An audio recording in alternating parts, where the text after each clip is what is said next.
My name is Victor. I am the occult technician, and this is Mind War. Mind War is sponsored by Victory Work Apparel. Use promo code Mind War. Join the Mind War today. Enlist at patreon.com/mindwar. Now, back to the show.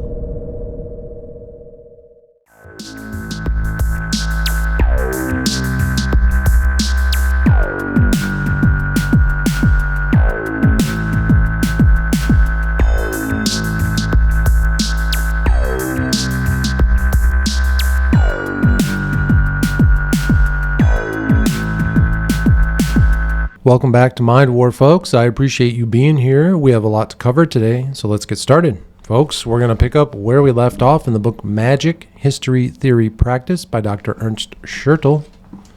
We left off on page 43, and we're going to start with this. The development in the direction of the European pole, and therefore the degeneration of magic, of demonism, and of religion begins around the world roughly at the same time, namely about 500 years before Christ. Interesting. So we started to see the degeneration of magic really start to occur about 500 years before Christ, before those 2,000 years of dark ages, before the Pisces age, right? The year 500 BC identifies the climax of magical consciousness. At that time, Lao Tse, who was working in China, a representative of a certain enlightened mystic in India, Buddha, was completing Brahmanism. In Persia, Zoroaster was reforming the older magic and was founding his quite rationalistically substantiated sect, which could not, except for today's Baha'i and Mazdaznan, deny its relationship with the specific European type of thought. In Palestine, during that time, the Jewish prophets were operating, who were standing in sharp contrast to the magic-oriented Yahweh cult of the old Jews. Interesting. We don't hear much about the followers of Yahweh being a magical cult. I think that's maybe where Kabbalism came from. Maybe we'll find that out. And they were railing against concrete divine service. In Greece, finally, the first philosophers began to appear who have corroded the magical consciousness of early times and were helping to pave the way for European intellectualism. So the philosophers are being credited here with also kind of stripping away magic from the minds of man. And if you would know more about the cultural history of America, we could probably demonstrate similar developments there too. The Spanish conquistadors were in any case reporting that they were considered to be the reincarnation of a legendary religious founder who in a not too distant past fought against the magical blood cult and hence played a similar role as the Jewish prophets. Okay. So he's saying 500 BC, before we move into Christianity in the 2,000 years of Dark Ages, we had the Brahmins, we had the Zoroasters, and we even had Jewish mysticism reaching what he says here as the climax of magical consciousness. One of the theories about the guy we call Jesus, all right, because we only know a little bit about him. The Bible tells us about when he was 12 and then when he was 33, I guess. Whatever, right? So there's a huge piece missing. And one of the theories is that he spent that time going to India, maybe learning with the Buddha, becoming a Brahmin, maybe. And then he came back, and again, this is a theory here, an alternate theory to what most Christians would believe, but he came back to try to teach the people from whence he came magic. He tried to share with them things like maybe magic mushrooms and kundalini and all of the things that we practice today. Out-of-body experiences, all of these things. I think he was maybe trying to share those teachings with the people of those days, and they rejected it. Of course they would. The same way they reject it today, the Pharisees of today. You know who they are. They're everywhere. They're around every corner. No one wants us practicing the things that we're doing now. Right?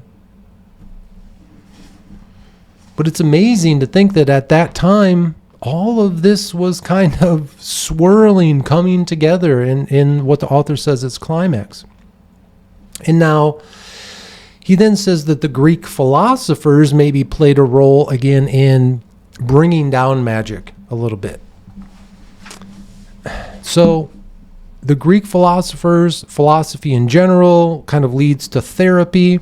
Therapy is that, not necessarily self-help if you're bringing a lot of other people into it, therapists and doctors who give you pills and all kinds of shit, right? But you can use philosophy, you can use therapy as a self-help thing. You're just going to take those teachings that they shared with all of us and apply them to your lives. And again, demons, the way that they're represented today as these scary creatures, these monsters, this was how you would convey these thoughts to people in the old times when everything was shared by word of mouth.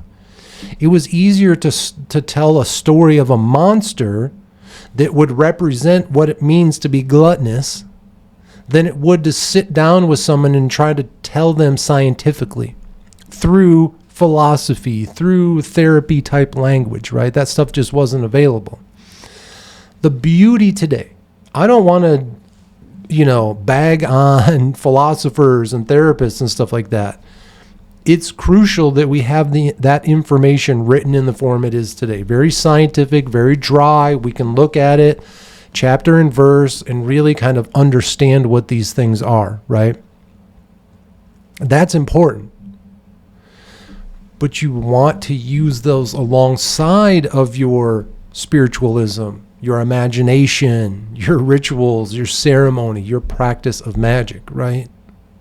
They go together. Without the spirituality side of it, often what you're left with is empty calories again. You guys get what I'm saying here? If you do the spiritual stuff and you're just sober-minded, pulling the cards, 20 a day, blah, blah, blah, it's empty calories. You're not getting anything out of it.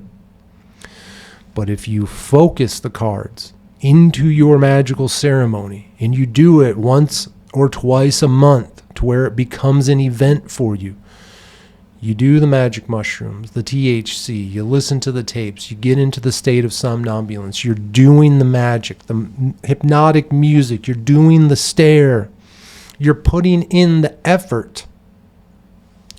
That's the spiritualism. That's the spiritual side of it. But the whole time, you also have to know the therapy side. You also have to know the philosophy side. You have to also have a grasp in reality about dealing with your own depression, your anger, your sadness, whatever it might be that you're dealing with. You also have to know the black and white side, the checkerboard of reality, right? I think both sides are important. Either side on their own is empty calories. Combine them together and you have something beautiful.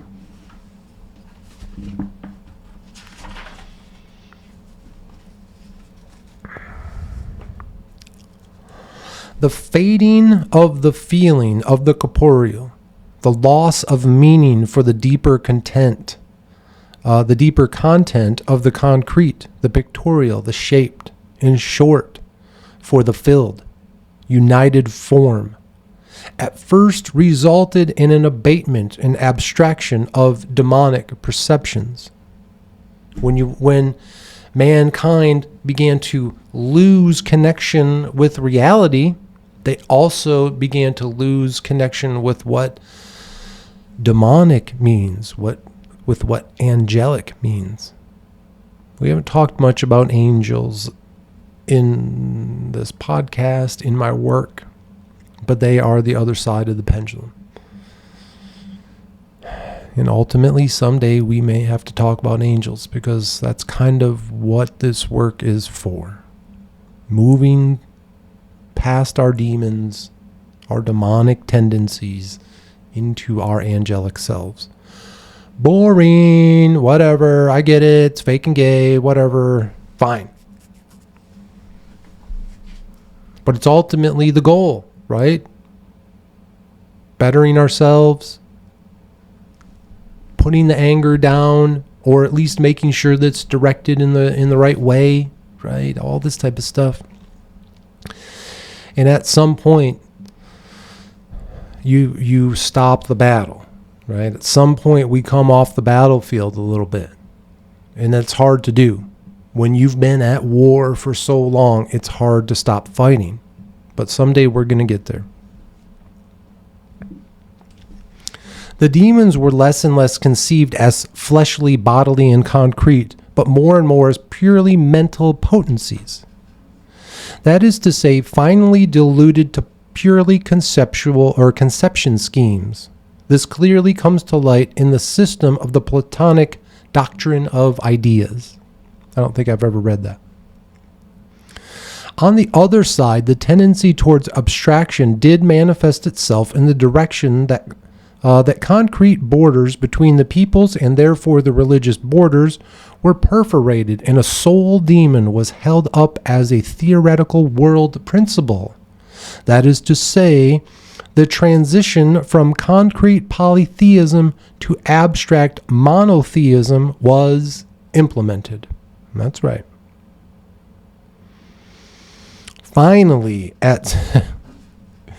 they were able to destroy all of the separate demons and choose just one to worship. And that's what the world does today. There arguably has always been a hierarchy of the demons, and one of them was always considered to be the supreme and most powerful. But this was always a different one for each people, and one would have been wary to appoint a totally shady concept as a universal demon for all people. So when you work through the Goetia Tarot card decks and you start to do your research on each of the demons, you will find a hierarchy to them. And it talks about each of these demons leading legions and battalions and platoons of other spirits below them. It's very interesting. It's a fun concept. Again, a very interesting way to communicate these ideas to people. So this, these next few chapters, again, highlighted by Adolf Hitler. This tendency, which manifested itself in the generalization, and with it in the abatement of the godly perception, is closely connected to the process of abstraction we can call universalism. Universalism, globalism, one world government, one world currency, one world military, one world language, and ultimately one world religion. That's where we are headed towards. That's monotheism, that's universalism. We need to turn back now before it's too late. This is the highlighted section here. It says, the concrete human, the concrete people, the concrete gods are thereby eliminated, and in their stead, the abstraction notion of humanity is placed, above which a likewise purely conceptual monotheism is enthroned. the slogan of humanism, of the general humanity, the universal manhood derives from this tendency of universalism, of a late time. Likewise do dreams of a solely true world religion and random exhilaration of humanity, which both once again flourish today. So the author talks about, he's seeing it being built just like we are today. He saw what was coming. Was he a prophet? No. We've talked about this before. It's not prophecy. It's simply paying attention. Seeing the progression towards the conversion. The world is progressing today to become a monotheistic world where we are all forced to worship one God. You know who the people are that are pushing for this, and they are working extremely hard at it. We're seeing it still play out today, and it's sad that this is where we're heading, and we have to break free from it. This is why we do this work.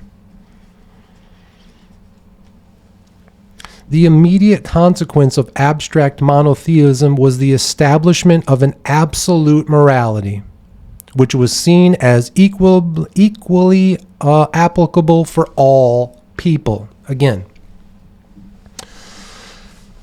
I talk about humanity, but not all humans are equal, folks. I'm sorry. That's just the reality. We are different. We have different abilities. We have different physical abilities. We can at least all start with that we have different physical abilities. Some people can run faster than the other. Some are taller than the other. Some can lift heavier weights than the other. Those are physical. There are also mental differences between humans. There's just no other way to put it. This idea of morality, that the establishment of monotheism taught the world and humanity morality, is such a lie. Good people are born moral. The majority of us are born moral and good.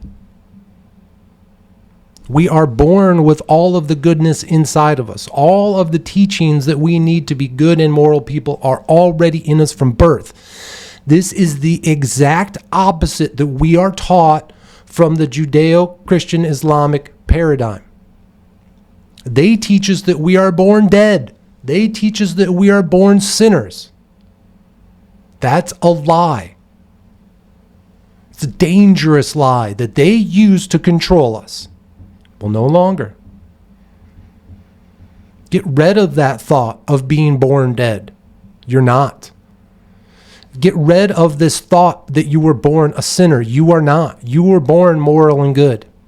And you know what is moral and good, not because it was written in a book. It's natural. It's instinctual. It's animism. When you go and walk up to a campfire and you stick your hand in that fire and you burn your own personal hand and you feel the heat, you feel the pain, you get the blisters and it's throbbing and burning, you know that is pain. If you then, with that knowledge, go and take another person's hand and force it into the fire, that is the line of immorality. You were born moral. You learned morality by burning your own hand. You learned what was pain and what was not.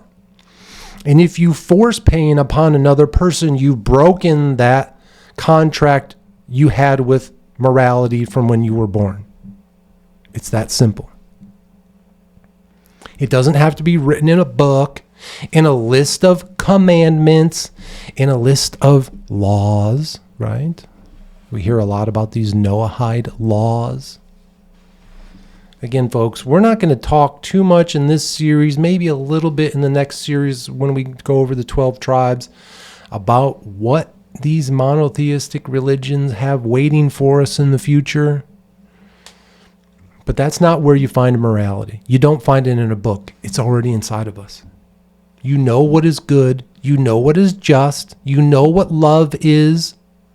You don't need someone to tell you that. Again, when you put morality in a list of laws, you become the sinner already. That's how they do it. It's a weird mind game. You don't need a book to tell you what morality is. And here he says that this monotheism believes that morality is equally applicable to all people. Again, there are different breeds of people, folks. And some of them are born without that morality in a way. Maybe it's the situation that they're born into. Maybe it's their aristos that makes them rely on being immoral in order to survive. That's a different topic, a different concept. What we're talking about here is people like ourselves who can live in a good and moral society, and we can do it without a big old list of laws, without some God up in heaven that's going to strike us down and send us to eternal damnation if we don't follow a law because we're already a born sinner. That's awful. This isn't the way. But it's an uphill fight, man, because this is everybody. Everybody, everywhere we look, we see them. It doesn't matter which of the three religions that they follow. But so many people are swept up in this nonsense. It's frightening. The early time knows no morality in this universal sense. Its rule of life is given by the folkish custom and by the will of the tribal god whose governing was utterly autocratic. So again, morality was different for each tribe. It still is today. When you look at other cultures around the world and you see the things they do, here in the West we say, whoa, that's weird. That is immoral. That is strange. The same way they look at us, right? The same way they look at us. We don't even have to give examples because there's a million of them popping into your mind right now. I don't even need to speak of them. Of how one culture to the next doesn't believe in the same version of morality. And that's okay. The problem is we are moving towards, again, that monotheistic universal morality that is fake, it's constructed, and ultimately it gives people a sense of what not to do, right? By writing it down, but then it tempts them to do it. These, as well as the customs of the people, can potentially be very violent and immoral. They can demand blood and destruction and have nothing to do with humaneness, brotherly love, or an abstract good of some sort. The pertaining rule of life always stays limited to the individual nation, and this nation conceives it completely natural, with all other people, again, having other guidelines for their way of life. And those two sentences were highlighted by Adolf Hitler. Again, one of the interesting side projects that we're kind of doing as we read through this book is really getting into the mind of the man that history knows as Adolf Hitler, right? And maybe through that we clear up some of the things that were occurring back then versus the story that we're told today. That's not a goal of the Mind War podcast. That was not what I set out to do. Okay. This is just a side flavor in this meal of knowledge that we are consuming. The abstract monotheism of recent times is just the epitome of an abstract morality which intrudes in the most rigorous way on the whole of humanity. The author here was very against this idea of a universal morality. And that's tough. That's tough. As Western folks, we want to step in. Your culture is bad because you do X, Y, and Z. But then you look at the West and what it's turned into today, and it's filth and disgust and poison, and it's very difficult to balance those thoughts, right? We say here in the West that we are these great Christian nations who hold up the laws in the commandments, and we're such good peoples. But then you look at the reality of what the West is, and its filth, its corruption, its poison. Maybe if we could separate ourselves from these religions and start to, as individuals, experience magic in our own lives, and then we can start to share with everyone and create new types of moralities for all of us. Because the morality here in the West we see is gone, right? It's not shared anywhere. Of course, they talk about it in their churches, in their synagogues, in their mosques, but they don't practice what they preach, do they? We see that all the time.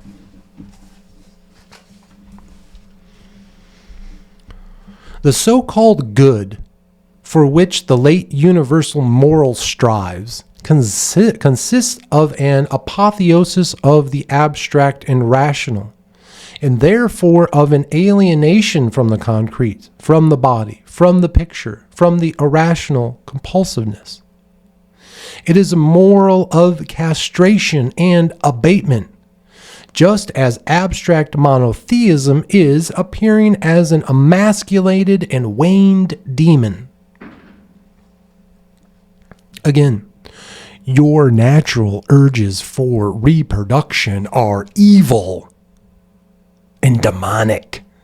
You must push them down. You must sacrifice them.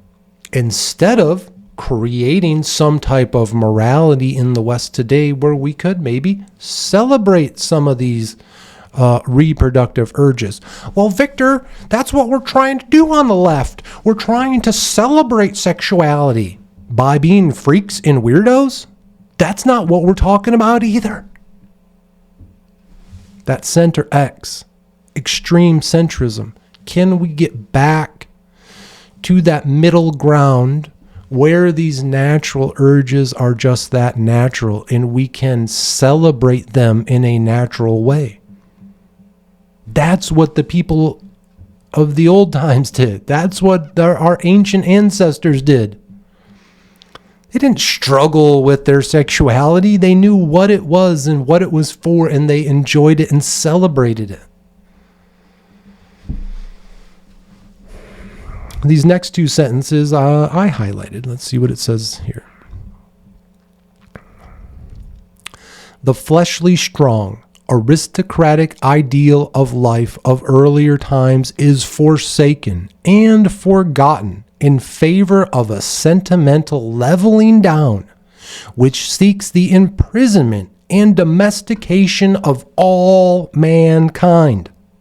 But magic is something primeval, heroic, unsentimental, something violent, aristocratic, bodily concrete, which resists every abstraction, universalism, and moralization. Magic is the plunder of demonically imbued men. Let's go over this one more time.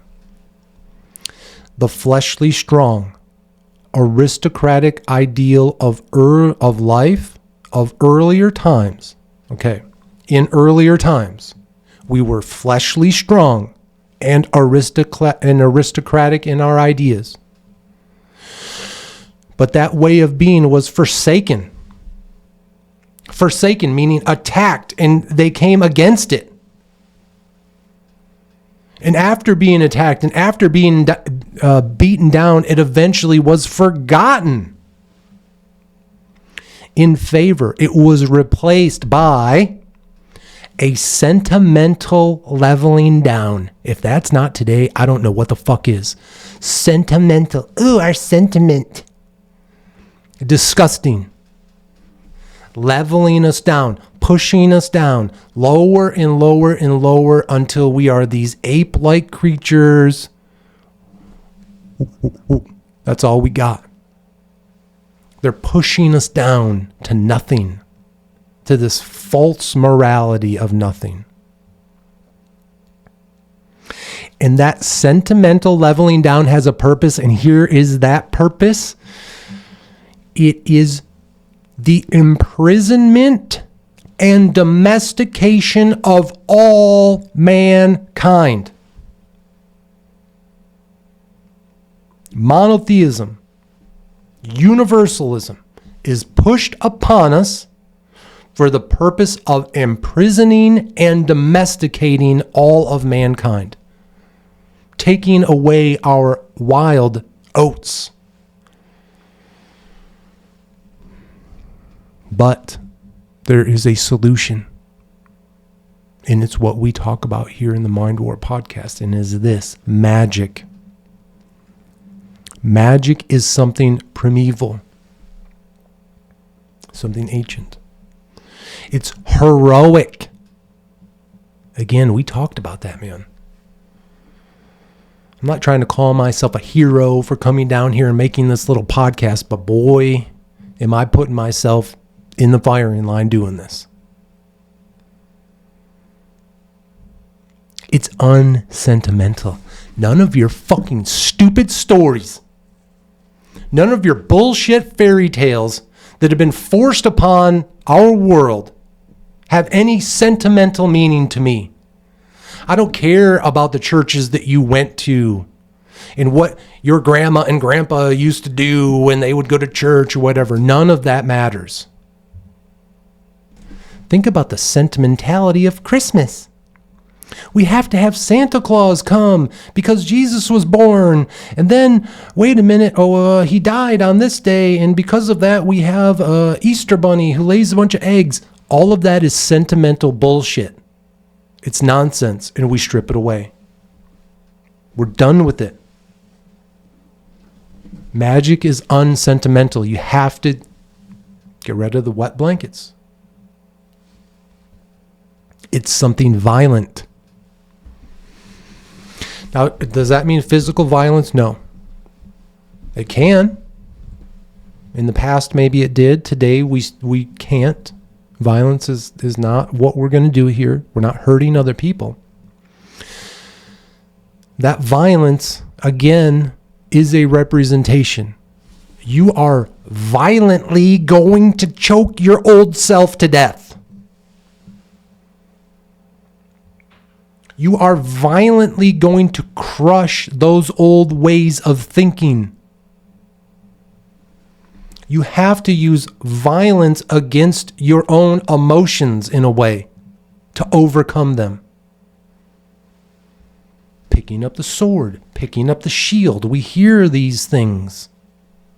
To fight the dragon. What is the dragon? It's emotions. It's issues that you're dealing with.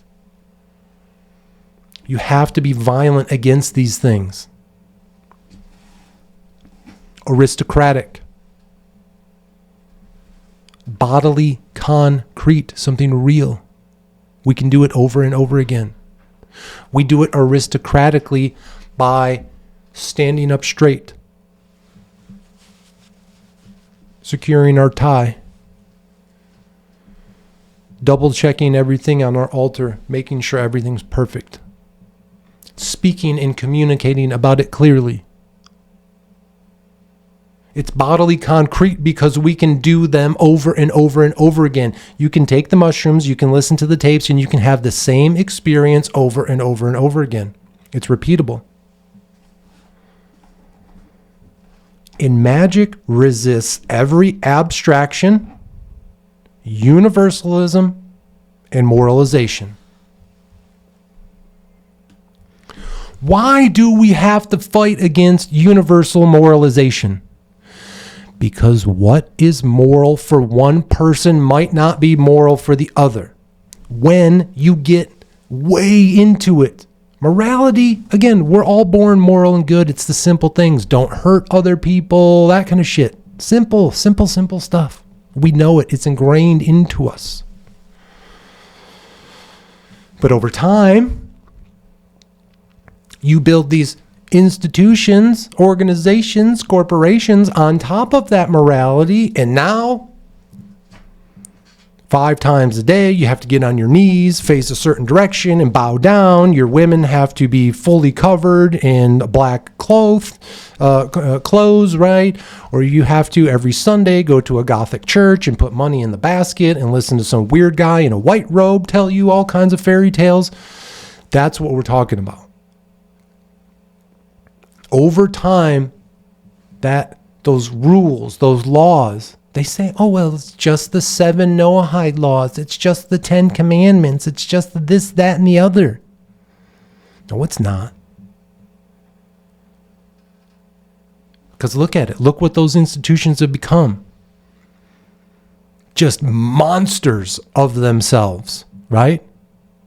And now there's a million laws and a million this, that, and the other. And again, what's moral for one person is not moral for the other. There has to be different. That's the beauty. That's what they taught us as kids. As Generation X, they taught us that multiculturalism is the thing. And now in 2025, no multiculturalism. Your culture sucks. White people don't have any culture. We have no history. That's what we're being taught today. Instead of looking back at the beauty of European history and American history and understanding how amazing it truly is and recognizing all of the different cultures that came out of Europe and all the different cultures that are in America today. We have 50 fucking states. We have 50 different cultures, folks. We're not some one country. We're all separate. We have different ideas and different... It's the beauty. It's what we were supposed to be. Multicultural. But that's not it anymore. Now multiculturalism is an ugly thing. They use it against us to wipe away our culture in order to accept everyone else's moralities. But again, those moralities that they're trying to force upon the West, well, that's just not what we're interested in. And it's okay for there to be different tribes in the world.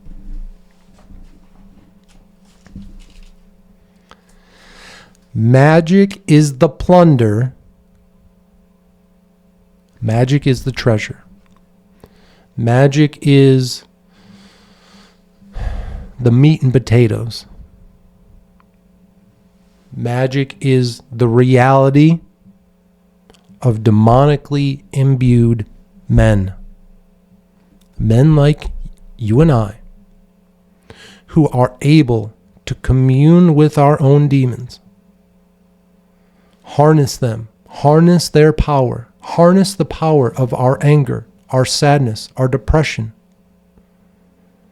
And instead of throwing it away on revenge or self-harm or alcoholism or drug use, instead we harness it to become our better selves, those angelic versions of ourselves. Let's see. I think this next sentence is again another one that Adolf Hitler highlighted. It is therefore self-evident, especially in the late European cultural sphere, that there has been little livability for it, and that it, just like the heroicism of early times, was condemned to decline in every place where humanistic universalistic trends have gained the upper hand. Its downfall would have been even faster if not for Catholicism in Europe, Hinduism in India, and in other countries where atavistic tendencies have come to its assistance. That heroicism of early days was often brutal, violent, and immoral in so many people's eyes. But in those days, heroicism was left for the hero, for the victor, right? For someone who stood up for their people.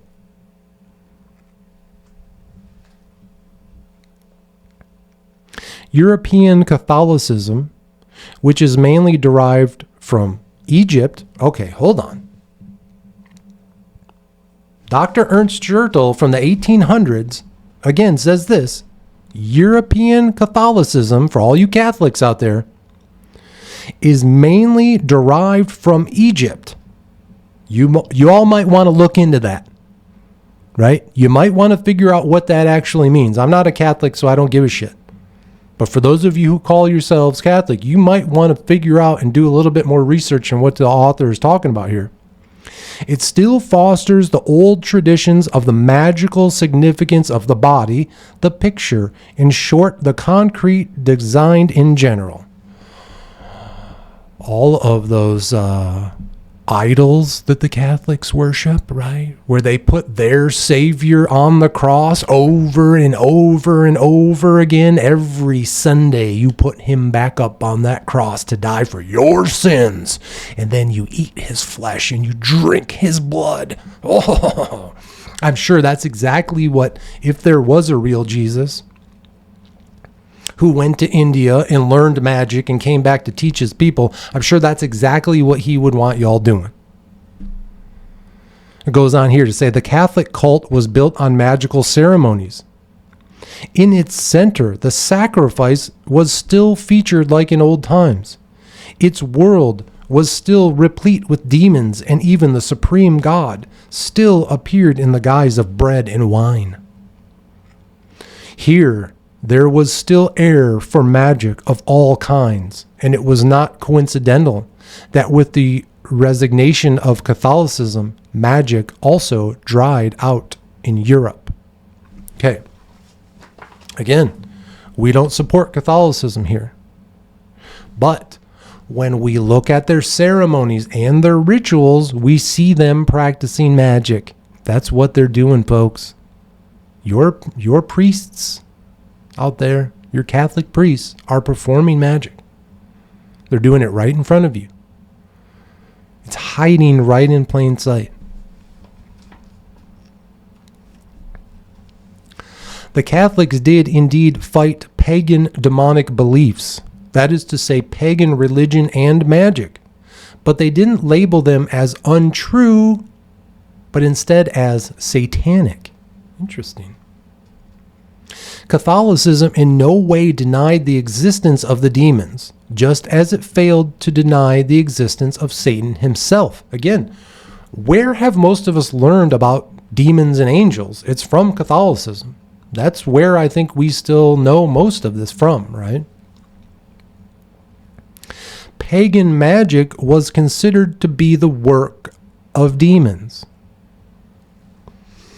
I don't know if we would be labeled as pagans with what we do here. Probably.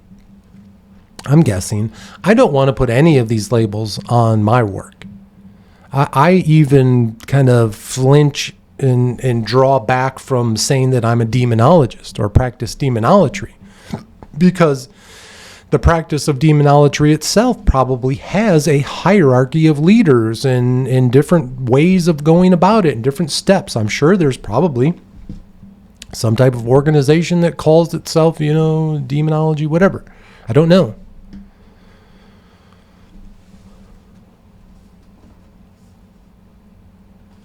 But the title they kind of give all of magic is paganism. Okay, fine. I am whatever you say I am. I'll wear the word pagan around my neck with pride. I have no problem with that. Now, this next sentence I highlighted. It says, about this, Lactanatius declared, so I don't know who Lactanatius is, some kind of writer. He says this: demons are the cause of astrology, divination, the practice of augury, and of those very practices which are called oracle giving, necromancy, magic. Demons are the cause of these things: astrology and divination, oracle giving, necromancy, and magic.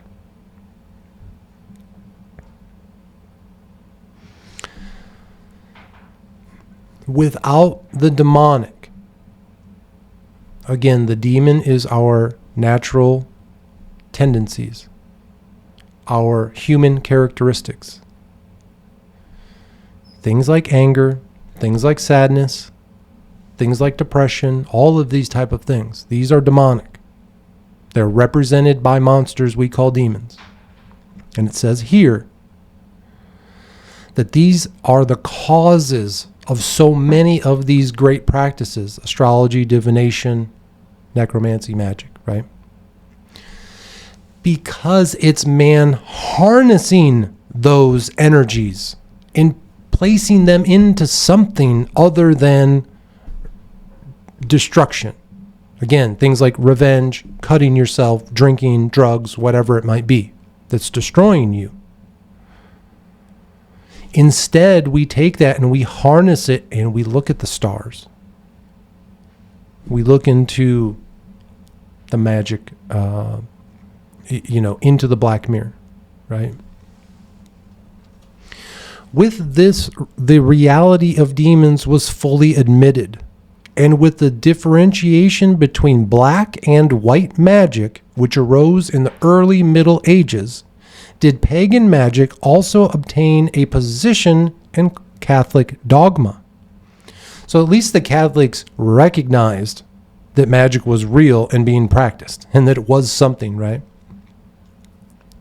Soldan extrapolates the word black magic from the Greek negromancy, black art, but that constitutes only a malapropism of the original word necromancy, evocation of the dead. We're going to be talking about evocation and invocation. Black magic always meant pagan magic, which worked with the help of pagan gods, those demons, while the notion of white magic, combined all by the Catholic cult, permitted magical actions which were then attributed to the universal monotheism and his angels. If you watch a Catholic person go in and pray to their angel, right?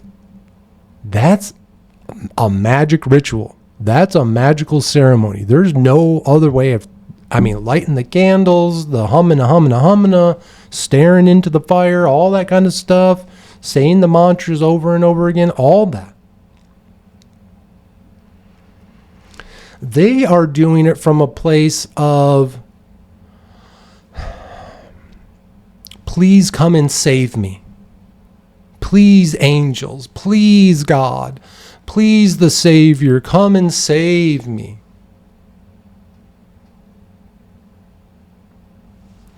But the demonic, those of us who are working with our demons, it's not coming from a place of save me.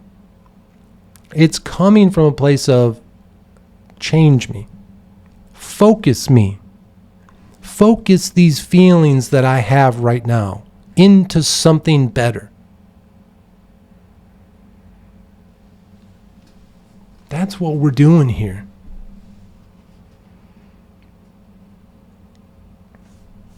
This is how it came to be that an activity of black magic, witchcraft, etc., was interpreted as the crime of heresy. That is to say, as apostasy of the solely authorized monotheism, but without as during the later Enlightenment, regarding it as nonsense and fantasy.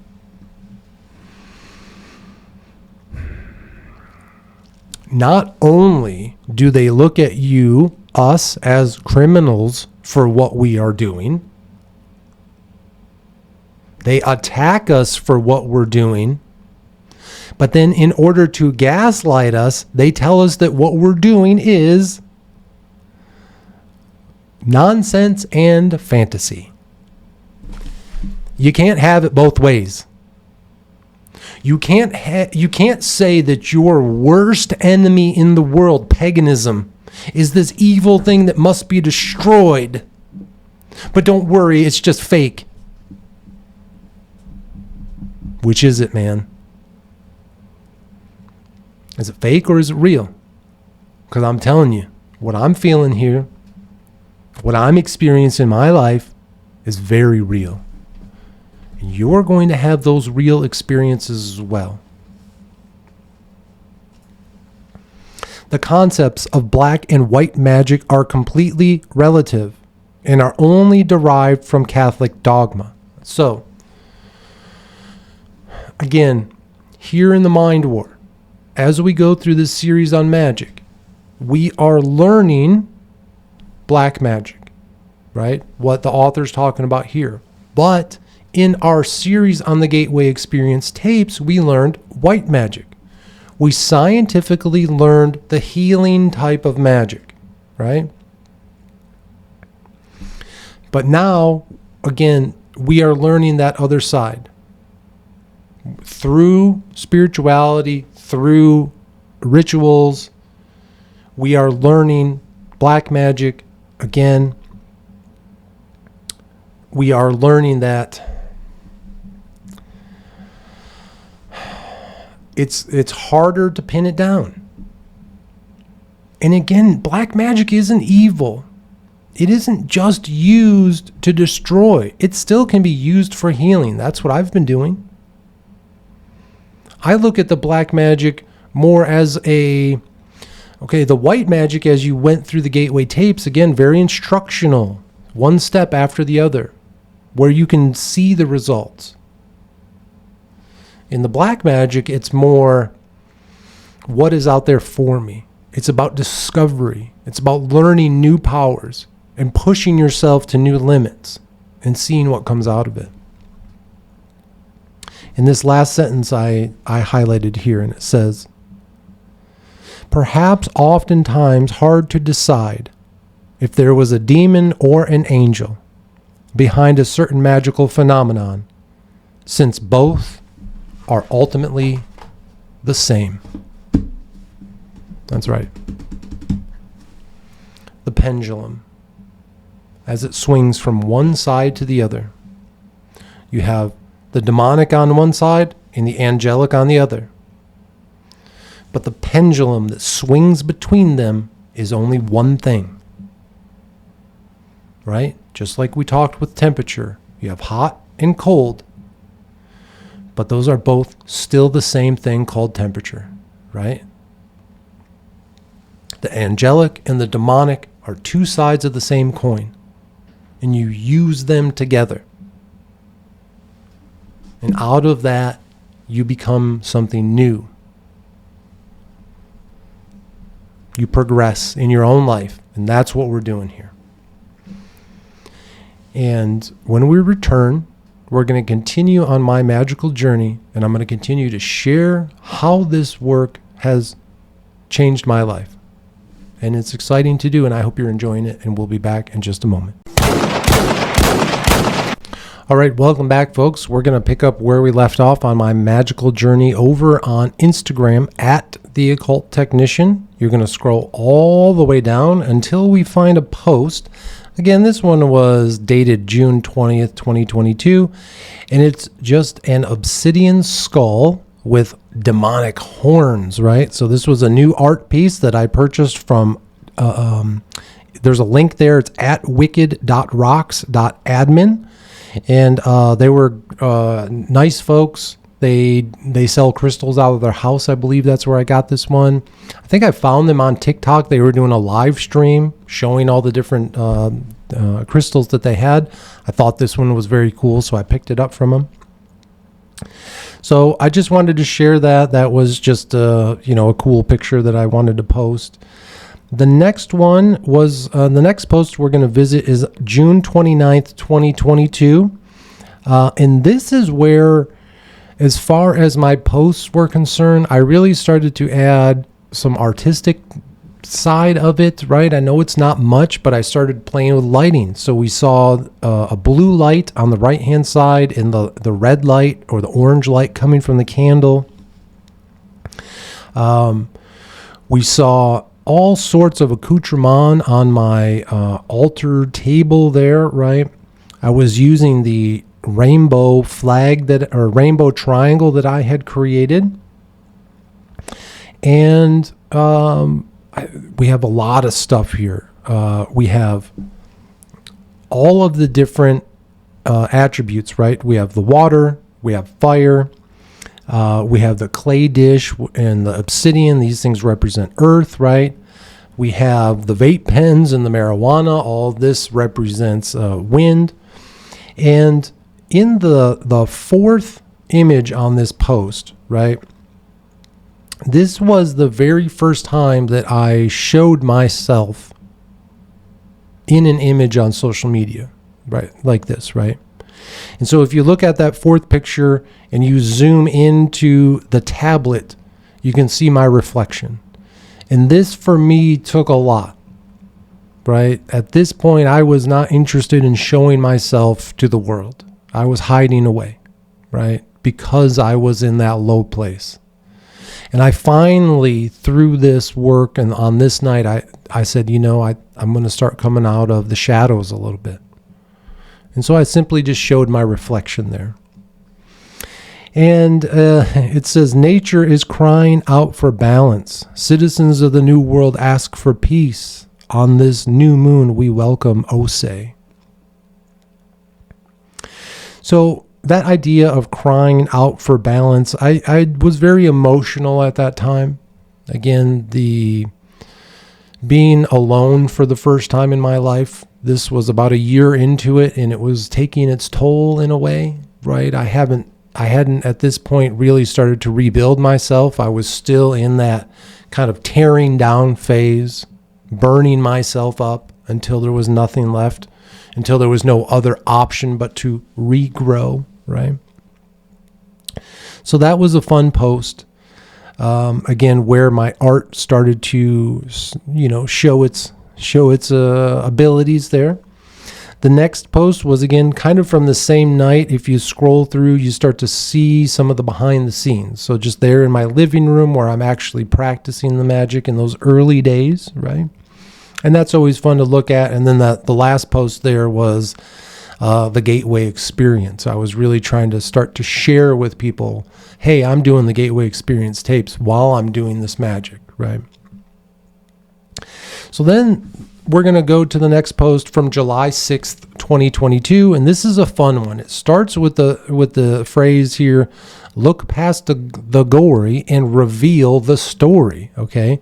And as you scroll through that, you're going to see a lot of posters for different movies that I was watching at that time. The first one was called Gretel and Hansel, a grim fairy tale.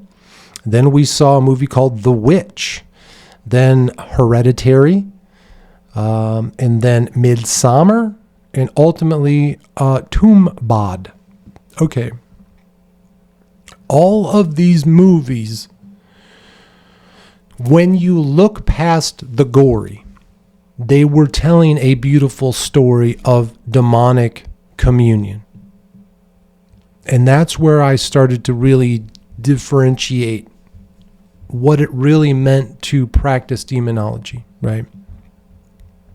In the movie Hereditary from, I think it's A24 is the studio, that is a perfect example of it. So for those of you who haven't seen Hereditary, go and watch it. So for the profane, for the normal viewer, what they saw in that movie is a young lady who was, I think, maybe 12, 13 years old. She had sort of a distorted face. I think she has some type of medical condition which makes her face just a little off, right?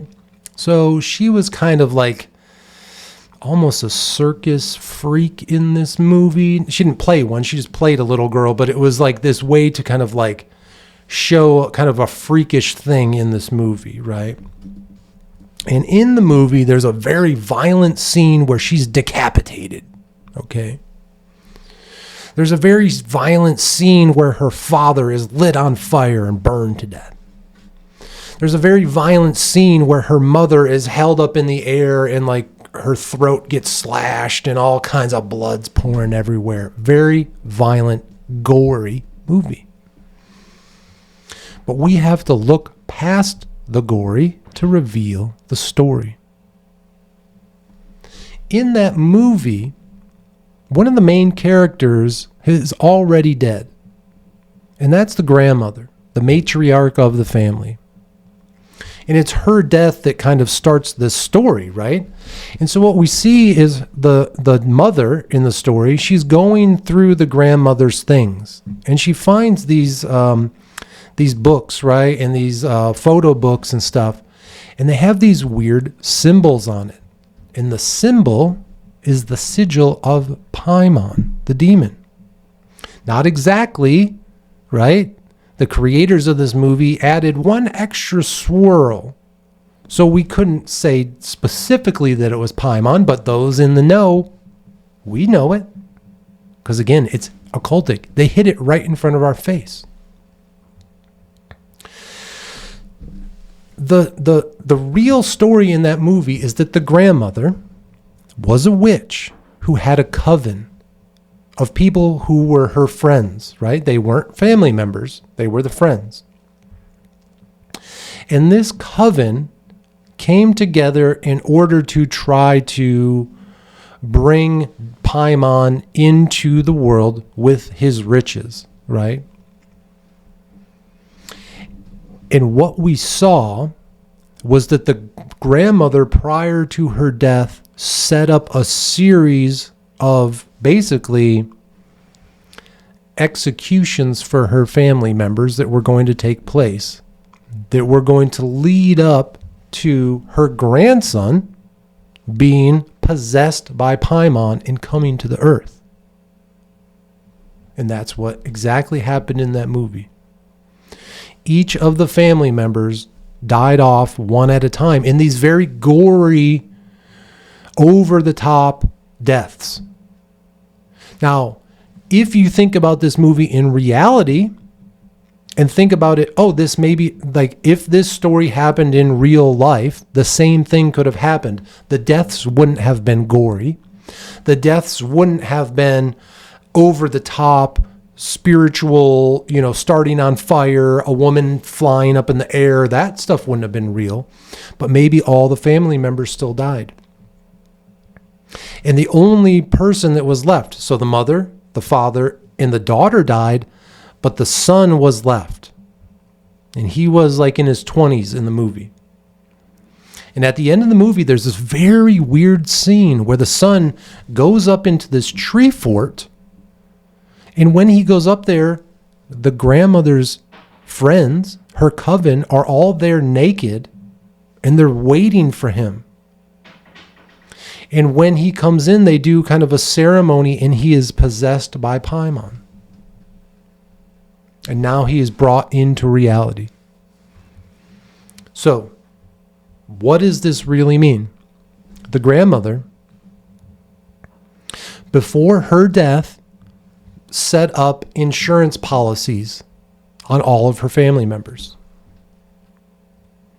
And the insurance money was not to be paid out to the remaining family member. No, instead it was meant to be paid out to the coven. Maybe it was meant to be paid out to the grandson, right? And in his state of sadness and feeling lost because 3 of his family members were all just brutally killed in these gory scenes, he's out of his mind. And now they're able to control him. They're able to possess him. and then use him for that money.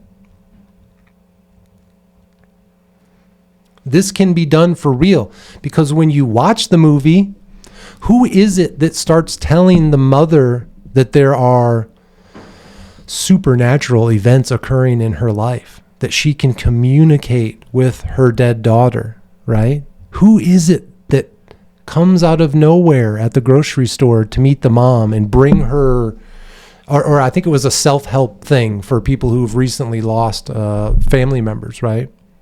Who was it that came to her aid? It was a member of the grandmother's coven. This could be done in real life. You and your coven could get together and create an account, a bank account. And that bank account, whether it's a trust or whatever, right, could be the beneficiary of the insurance policies that everyone in the coven puts on all of their family members. So as the family members of the coven begin to die, the riches of that are given to the coven to make it grow. Do you see where this can happen? Do you get it now? It's an important story that's told because it shows that the people who are really into this, right? And we think of, the people who control the world today are in these covens and all this stuff. It shows that they are not loyal to their own family, but instead they're loyal to the coven. It's a very interesting story. And really, take a look at that movie with new eyes, right? Another quick example in the movie The Witch.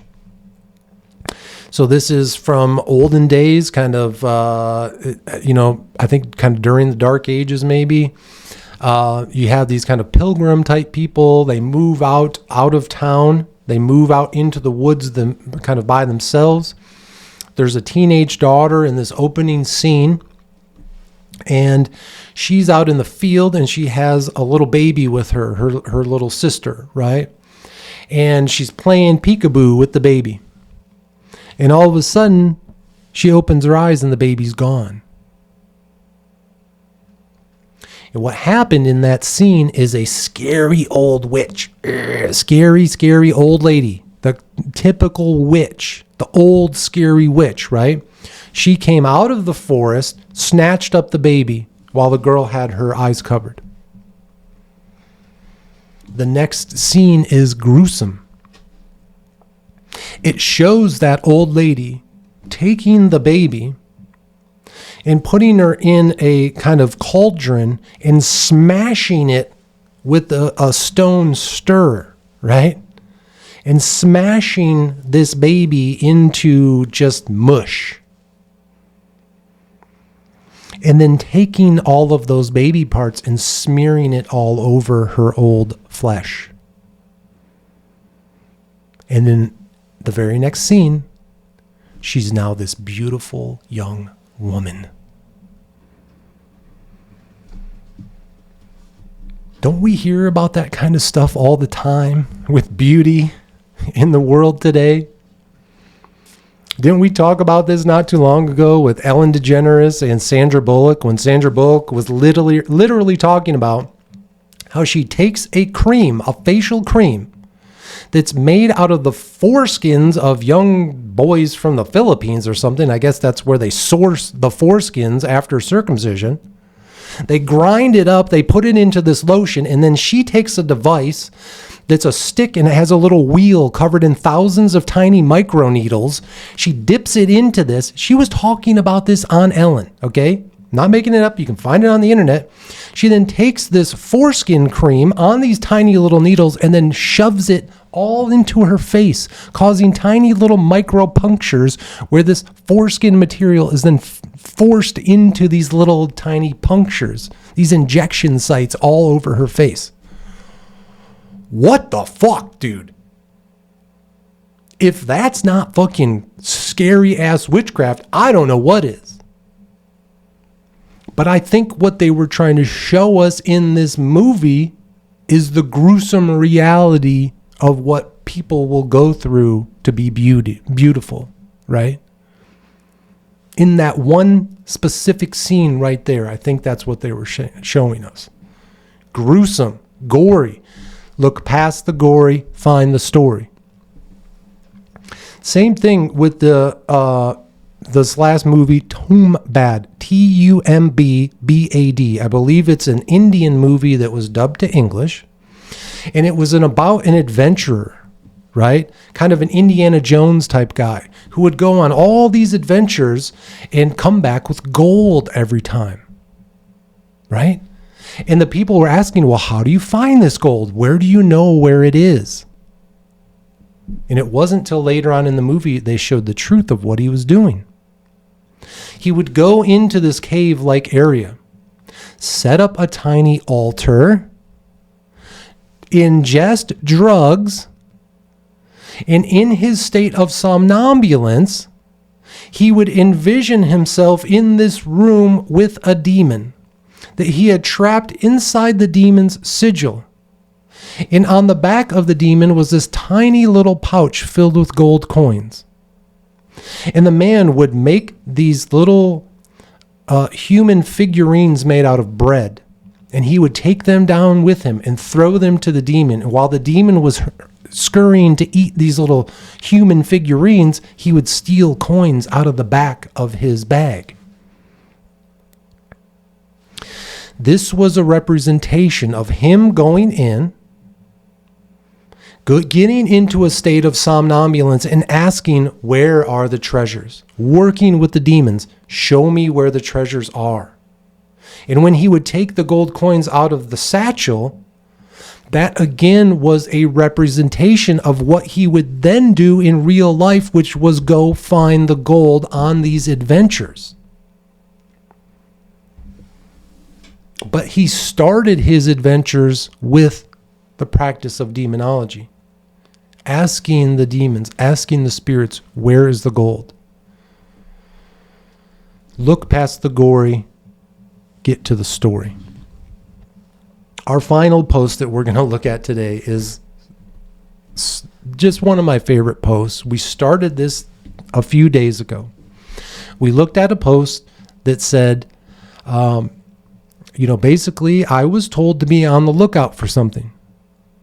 And in this post, you could see that in the top left-hand corner, there was a small dish of water.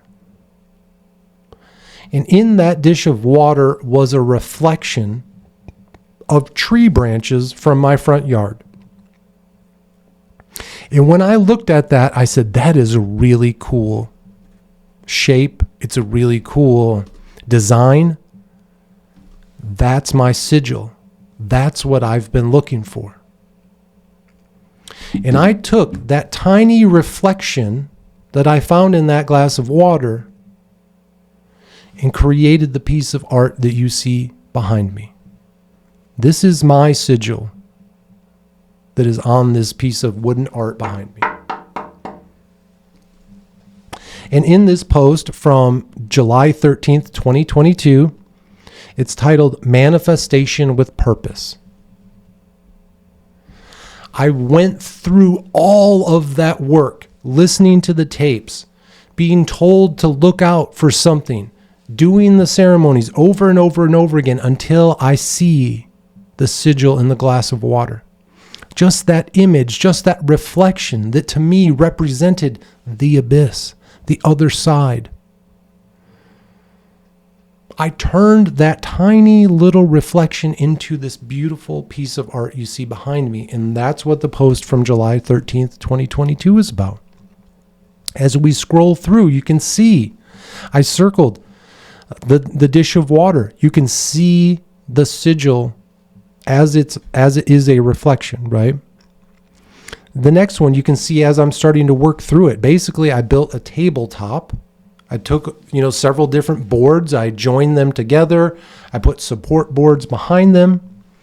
You can see in the next post, the image number 4 there, I had gone through and I had to carve all of this out. All of the blackness that you see on this sigil is carved with one of those little Dremel tools. It has feeling to it. It's rough compared to the smooth perfectness of the red, right? And then as we go through the next few images there in this post, you can see I'm using a black wood stain to stain it. And it took several hours to go through with the fine paintbrush to do all of this work. This thing took days and weeks to build. None of this came about overnight. Those of you who might be watching this podcast and look at the studio and everything that's going on here, wow, that's cool, man. I can't believe, I don't think I can ever do that. It would take too long. It's going to take time. But keep working at it. Keep working at your project. Guys, when I was building this, I had no fucking clue that it was going to be the main centerpiece of my studio for a podcast that I hadn't even thought about yet. But I did the fucking work. I kept going, and you have to as well. Then finally, I started to apply the red stain. It took, again, days and days to do this, multiple layers. And then I put a clear coat, multiple clear coats over it to really seal it away. And then in the final image here on this post, I have the Occult Technician t-shirts and stickers available. And I think that was the first time that I really displayed the Occult Technician logo. So that's a huge post for me. This was a beautiful project. Again, to me, it represents the abyss. It represents the fluidity of magic, right? Because this is a representation of water, the reflection of water. But it also represents the material because it's a reflection of a tree, and what is stronger than a tree, right? Those are, trees are always representing something strong and healthy and growing. It's a beautiful symbol. It means so much to me. And you're going to find your sigil as well. You will be told at some point to be on the lookout. And when you do, keep your eyes peeled. And then when you see it, understand that there's going to be a lot of work to bring it into reality. But put the work into it, because when you do, something beautiful comes from it. And that's why we do this work. That's why I share this story with you.